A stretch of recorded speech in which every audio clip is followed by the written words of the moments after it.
খোয়াই মহকুমা অন্তর্গত উত্তর রামচন্দ্রঘাট এলাকাতে গতকাল থেকে প্রায় ৪৮ ঘন্টা ধরে সড়ক অবরোধ চলছে স্থানীয় একটি রাস্তার সমস্যা নিয়ে।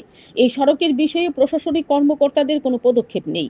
স্থানীয় এলাকার জনগণের বক্তব্য, নবনির্মিত পূর্ত দপ্তরের অধীন এই রাস্তাটি জাতীয় সড়ক নির্মাণ সংস্থার ব্যবহৃত ভারী মাল বহনকারী গাড়িগুলির কল্যাণে রাস্তার বেহাল অবস্থা। তাদের দাবি, যতক্ষণ না পর্যন্ত নবনির্মিত রাস্তাটি মেরামত করে দেওয়া হবে, সড়ক অবরোধ জারি থাকবে। এই বিষয়টি নিয়ে খোয়াইয়ের শুভবুদ্ধি সম্পন্ন জনগণের বক্তব্য, প্রশাসনিক কর্মকর্তা নিষ্ক্রিয়।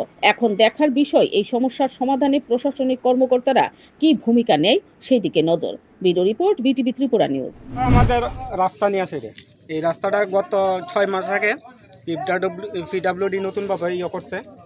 ইদানিংকালে হাইওয়ে রুটটা নষ্ট হওয়ার পরে এই ৪০ টন ৩৫ টন পাথর নিয়ে সেইটা এই গাড়িগুলো যাইতেছে। গাড়িগুলো যাওয়ার কারণে পূর্ব রামচন্দ্র থেকে দলাবিল পর্যন্ত আমাদের এই যে রোডটা আছে, নতুন রোড ৬ মাস হইতে নতুনভাবে করছে, কিন্তু বিভিন্ন জায়গার মধ্যে বড় বড় গর্ত এবং ফাইটটা রাস্তা ফুললে উঠতেছে হইতেছে, যার কারণে মানে এটি একদম মানুষ চলাচলের হইতেছে না, মরণ ফাঁদের মতন হয়ে রয়েছে। যে কোনো সময় যে কোনো ধরনের অ্যাক্সিডেন্ট হইতে পারে।